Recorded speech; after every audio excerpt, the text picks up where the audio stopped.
the 2013 Women's Mountain Retreat in Aspen Snowmass is underway. 12 injured, wounded servicewomen face a variety of military-related disabilities, are in town basically getting pampered. And what a great program. And skiing, getting pampered, having fun, enjoying.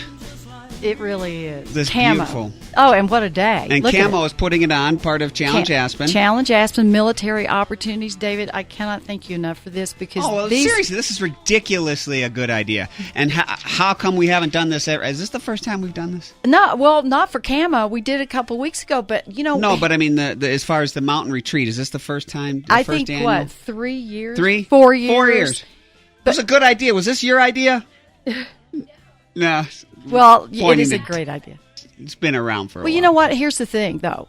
When you hear these stories of these fabulous women who are they're completely immersed in the Army or whatever branch of service, and when they come out, for what a variety of reasons, obviously, they need some help and they need some support. And we are so blessed here that we have these magnificent mountains, and Challenge Aspen takes full advantage of mountain activities and wellness programs to offer them as a scholarship. Nobody pays anything, but the point of all this that we're doing today is to try and raise awareness so people can support Challenge Aspen so we can do more. And for the next few days, now this is all free of charge for these military vets, these lovely women who have come into town. They're going to get adaptive ski instruction, a variety of other therapeutic activities, funding, and this is all part of Challenge Aspen, or CAMO's division of Challenge Aspen. That's right. Aspen. And they've had a ball. We had that last night was a nutrition seminar with Emily Hightower, who's from Carbondale. She was magnificent. I think I know her. You do know her. Okay. And she knows you. And she listens to our show. Yeah, I think she fixed me. Well, I tried to, and then I have got 2 long johns outside. But don't tell her, those big long donuts with cream in the inside. Are you kidding me? Yeah, you are the fit guy. I was weak today at Main Street Bakery. It has everything, sugar and everything. But today, we have in studio, and I know this has been challenging because there's so many people, but we have Yvonne Hibe, who is here, and this is a little bit of background before we ask her questions. She was 18 years a surgical nurse in the Army. She was wounded, forced on a medical leave. She's out, involuntarily, and would have stayed in probably the rest of her life. She's here, and she said to me that several months ago she would not have shared her story or was not able to. That's correct. And today, welcome, Yvonne, to share your Thanks story. Thanks for coming here, Yvonne. I appreciate it. Thanks for having me. How was last night, or how's it been so far? So far, so good. I skied for the first time yesterday. How did that go? Oh, my goodness. Wait a minute. You said wonderful. you're from North Carolina. They ski there. I'm from North Carolina. I retired in North Carolina, but I'm originally from San Juan, Puerto Rico. Oh, so there's no skiing there. There's no skiing there in Puerto Rico. No, we do not. Except for the water kind. Yes, and I never did that either. So we had a ski instructor. I never fell down. I was able to go down the hill a couple times. Congratulations. Not the big one, but it was a great experience. Great experience. And how did you find out about this and know that this was something you wanted to do? Well, about 6 months ago, I went to another organization meeting, and I met another female that had come to this CAMO. This CAMO, and she referred me to Dylan, who runs this Dylan Braun, the mountain retreat. And Dylan sent me. I think I contacted Dylan and got the ball rolling, and you were telling me you were looking for camaraderie because when I got out of the military, I was medically discharged after 18 years due to a mortar landed 6 feet away from where I was at. So I received injuries that no longer allow me to do the job that I used to do. So once you're discharged from the military, you no longer have that support system or that camaraderie you have in the military. So you just needed help. You needed that connection. You need that connection. So here, although I don't know any of the females that are here, immediately when we get together, there's that bond and that camaraderie And that was meaningful for you. Yes. And you said you were injured. You were forced to retire, and you really did not want to do that. No, because I can no longer do the things that I used to be able to do. Well, tell David what you did. Well, I was an operating room nurse. I served in the Army for 18 years. I deployed 5 times. To where? To Iraq and Afghanistan. Okay. Starting in when? A long time ago. I started in 1990. Okay. Desert Shield, Desert Storm. Was deployed for 8 months. I had a 9-month-old son. At that time, nice. My son was 9-month-old. My husband was also in the military, so we had a dual military family. My son went to Puerto Rico with my mother, and my husband was also deployed at that time. So that was my first deployment. And then 2003, 2004, the start of the war, Iraq, was deployed for 1 year. At that time, I had 2 sons, so I left them for a year. Was an operating room nurse there at that time, too. So and then deployed again in 2005, deployed again in 2007. And deployed again in 2009. As a surgeon, I would imagine. Surgical nurse. Are you going out? Are you in the protective areas of a hospital away from most of the fighting, or are you going out with the troops that are doing active fighting? That no longer really is. Everywhere really is dangerous now. I was in what they call a surgical unit, forward surgical unit. It was composed of 20 people.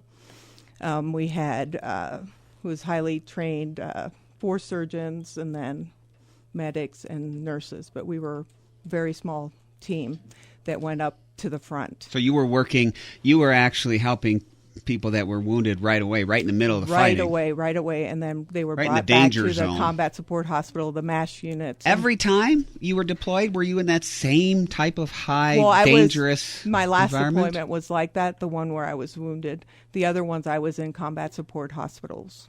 Okay, so a little ways further away from the combat. Yes, but nowadays everyone really is in danger. It doesn't really matter. How is that? I mean, so there's no line. It's just pretty much you go, everywhere. you walk.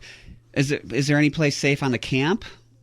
No, because you're pretty much mortared at all times. It's really anytime anyone is deployed, they're all at risk. It doesn't really matter whether you're in the camp or, of course, everyone that's outside the wire is at a higher risk because they're outside the wire, but they're being mortared inside the camp all night long too.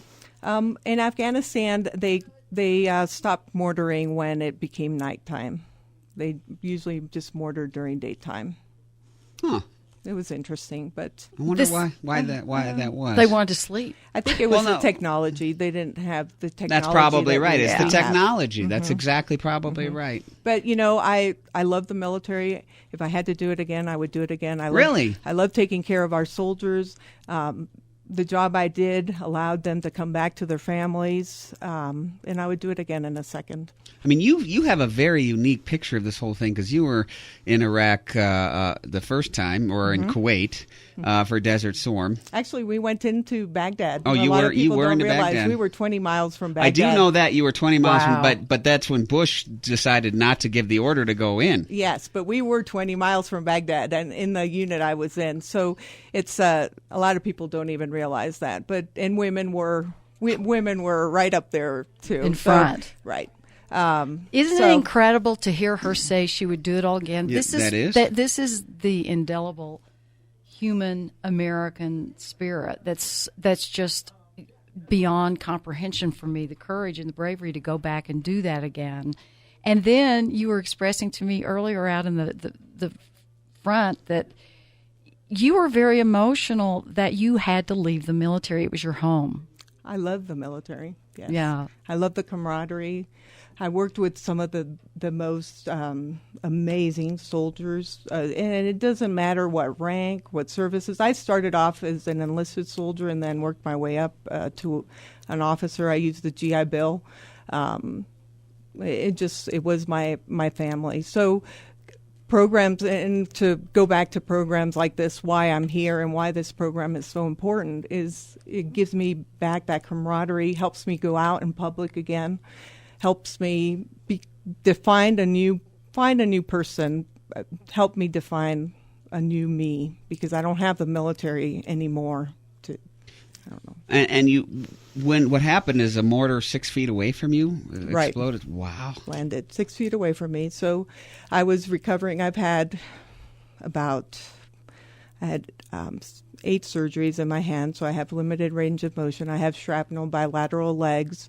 I have limited range of motion with neurological damage to my left leg. My back is fused. I had suffered from a head injury. What else? Now, are you able? Has the military been able to help you find work that?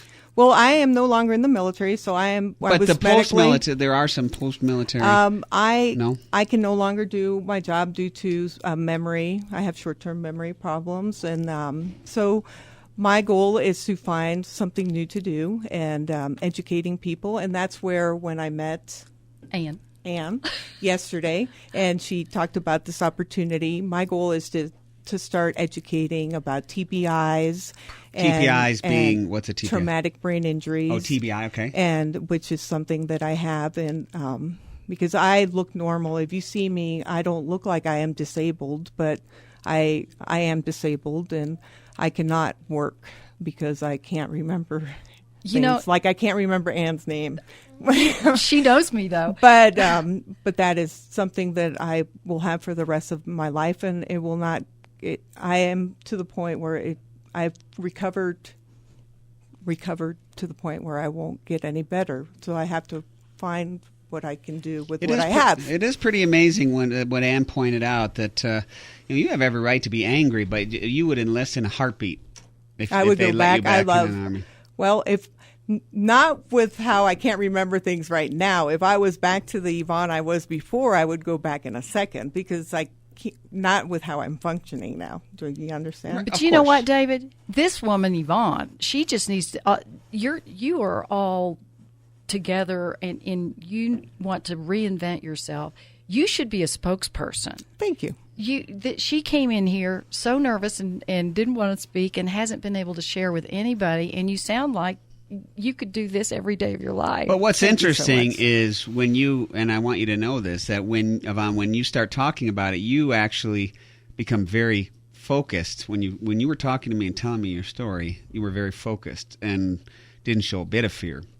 It was almost like it just went away, which was really pretty cool. Thank you so much. Thank you for being here. Thank you. And just enjoy every second on that beautiful mountain and get out there and keep after it. You're really stretching your boundaries, and we all thank you for your service. Well, I want to thank the community here for allowing us to come here and welcoming us here. Well, you know what? It's the least we can do, right, David? Absolutely. So, Yvonne, it was really a treat to meet you, and I hope you enjoy your time here in Aspen. I mean, I hear you're going to get like a makeover. You're going to have like your pedicures and manicures and hair, full-on perms and whatever you want. Yes, we're going to get beautified tonight. Girl. Thank you so much, and thank you. Nice to meet you. We're gonna meet a couple more of these wonderful ladies coming up right here on Bach Talk. It's the Kick-Ass Women segment with Ann Abernathy. Stay tuned.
The 2013 Women's Mountain Retreat in Aspen Snowmass is continuing, catering to a group of 12 injured, wounded service women who face a variety of military-related disabilities. They're here basically to get pampered. They're learning how to ski. They're enjoying the mountain lifestyle that we all enjoy and makes us so happy. And really, and a cool program put on by Challenge Aspen, the CAMO program, which is their Challenge Aspen military operations program, bringing these women out for free. The women don't pay anything. No, and that's the best part of all. And that's why we're tapping into your radio waves here so that we can make people aware and hopefully raise some money throughout the year. Yeah, because we got to do this again next year, and right. we only brought 12 women. Wouldn't it be cool if we could bring 50? Well, yeah, and think about it. There are, listen, we talked about this on an earlier show. There are 26,000 reported sexual assaults in the military, which, as Yvonne said just a little bit ago, a lot of these injuries do not show. They are called hidden injuries. And so... But in fact, our next guest works with women with these hidden injuries. She sure does. Administrative case manager. Dacia, thanks for spending some time with us. Dacia Arnold. Hey, good morning, David. Good morning. Nice to be here. Nice to have you here. Good morning. Nice to see you. You've got a real overview of what goes on with all these women. Tell us about what your job is and how you see the most important needs out there. Absolutely. I'm an administrative case manager for all these wounded, ill, and injured soldiers that are in the process of transitioning back to civilian life or recovering and going back to the line. So basically what I do is I assist them in their scheduling, in their daily lives, their finances, their family, to make sure that they're that whole person to be a successful, functioning member of society when they get out of the military.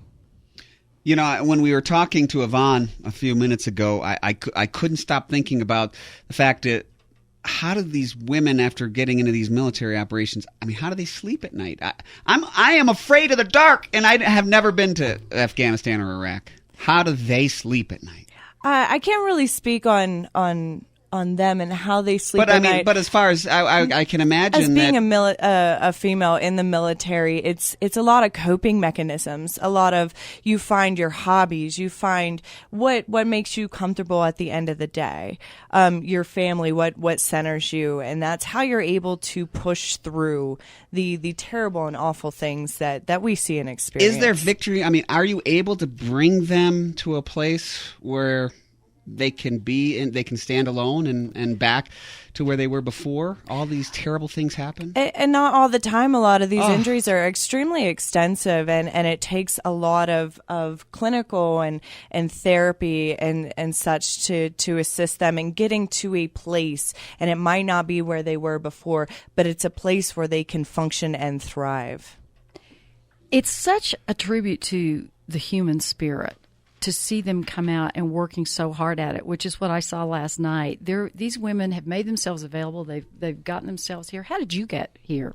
I here to this point, I have a big heart. I have a medical background. I've seen it from the beginning, from when they first get injured, and turning the tables and watching people recover. It's a very humbling experience to know that these people are going through chronic pain and having to do the same things I do. It's painful for them to dress, open doors, walk around, and everyday things. Everyday things are painful and a struggle for them inside and out. So you it's just very humbling. You just wanted to be a part of the CAMO program so that you could support them? Absolutely. I'm here for moral support. You're also a veteran as well, though. I am. She's active military. Did you go to Afghanistan and Iraq? I've been to Iraq twice. In similar environments as Yvonne. I worked in a combat support hospital both times I was in Iraq. And so that experience for you was, what, in a word, how would you describe that? There's not one word. I would say it's the best, worst time of your life. If that makes any sense. Because there's a brotherhood or a sisterhood there amongst the military, and Yvonne touched on that. Mm-hmm, absolutely. But then you're also living in a situation where at any moment somebody could throw something 6 feet from you. Absolutely. It's horrifying, and you make the most of it. Like I said, you find ways to cope. And you really come together. That's how I became really, really good at karaoke. That was one of our ways that we winded down. Well, now you're going to have to sing for us. Oh, no. I will download some karaoke music, and you are going to have to belt out a tune. How fun is that you did that? And also, Dacia's a new mom, and her husband also served. What were you in Iraq ever at the same time? Oh, actually, this our last deployments, I was in Iraq while my husband was in Afghanistan at the same time, and that was extremely stressful for myself and nerve-wracking because communication's never good on both ends. It's always bad on one end or the other. But you were both out there? We were both. That's correct. Now, when can you can you live together? In the case that we were in the same place, there are circumstances where married couples are allowed to house together. However, we were in two different countries, so we weren't that lucky. Yeah, that makes it tough to live together. Well, it does, and they're actually really, really small quarters, so I don't know how well that would go for a marriage either. Yeah, you might need a little more space. Well, that'd be a serious test. But if you get to the other side of that, you're home free. If you can make it through a deployment, we say you can make it through anything. Well, that makes sense to us. Thank you so much for coming up and just investing your time to figure out what's going on. Thank you. Thank you both so much. It was nice being here. Obviously what you guys are doing is working because I'm sitting here, I look at you, but then I see Yvonne out there, and she's got the biggest smile on her face. She's going to be a spokesperson. Anyway, and you thanks. too, Dacia. Thank you. I appreciate it. Thank you, guys. Have a great day. We'll be right back with more of this. Stay tuned. They crawled out of the woodwork and they whispered into your brain. They set you on the treadmill and they made you change your name. And it seems to me you lived your life like a candle in the wind, never knowing who to cling to when the rain set in. And I would have liked to know you, but I was just a kid.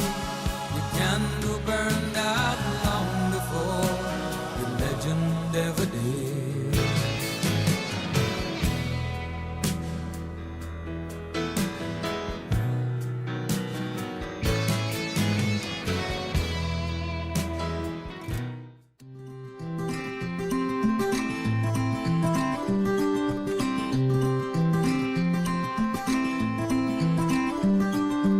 Every day's not Valentine's, but you make it feel like most of the time. When I'm all alone with you, picking up pieces of my life, sometimes there's ones I just can't find, but they found a home with you. Whoa, I'm not afraid to be alone, but being alone is better with you. Life is better with you. Whoa, whoa. Life is better with you. Whoa, whoa. Life is better. Well, the 2013 Women's Mountain Retreat in Aspen Snowmass, it started December 9th and running through the 12th, catering to a group of 12 injured, wounded service women. It's all about the women. Men are not invited, so don't even think about showing up. But they're getting pampered. They're learning how to ski. They're getting a makeover, petties, manis, all that. Basically, loving life in Aspen from the 9th through the 12th. And we've been talking about that all day today on Bach Talk. And Ann, I really appreciate you putting us in touch with the CAMO group, Challenge Aspen. It's the Challenge Aspen Military Operations, but with this event in particular. My pleasure. They are so impressive. You know, David, we call this kick-ass women. Uh-huh. That's who we've heard from today, right? Totally kick-ass women. And we've got one more. And I will not forget Yvonne in my entire life. I know. The rest of my life. Right. Her story. And also, right here locally, we are so fortunate that Stephanie Winkler has joined us, too, because Stephanie is a big part of this week with these ladies because they are sponsoring a video so that her company is Glenwood Springs Subaru. She's the marketing manager, sponsoring a video so people can actually see what this program is all about, and maybe we can get more people involved. And plus, she has a lot of common sympathy and knowledge about trauma. Well, you're a 20-something. You're not supposed to be doing volunteer work. You're supposed to be out partying, living the high life. What got you involved with the CAMO program and the mountain retreat?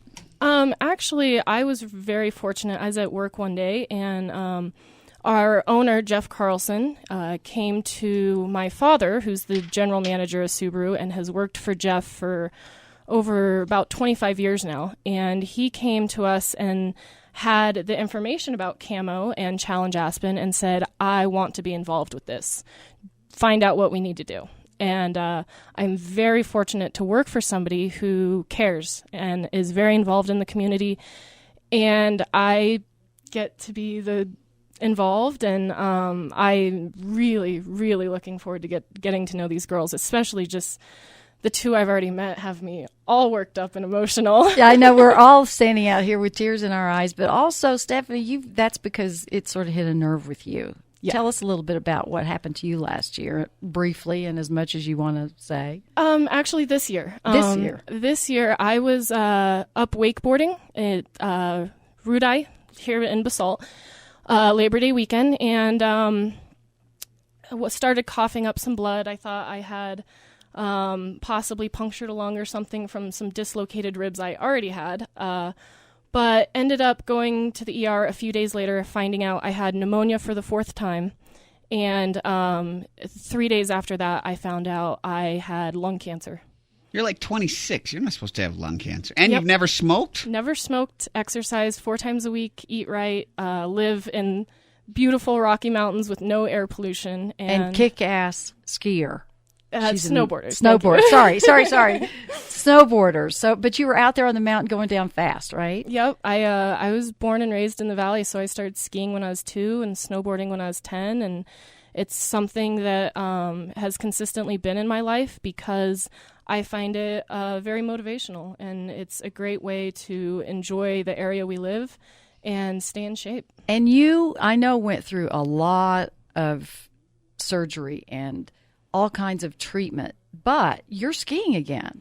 Yeah, actually, I had my right lung removed in the middle of September of this year. You're right lungless? I'm right lungless. I can make up a word? Wow. Wait, this is just this past September? Yeah, this was about 3 months ago, yeah. And you're snowboarding already? Yep, 7 weeks after surgery, I hiked Sopris, and 8 weeks after surgery, I was snowboarding again. How is your lung capacity? How diminished is it? It's different. It's I had the tumor. The doctors are guessing for approximately 10 years, and it was completely blocking off my lower lobe.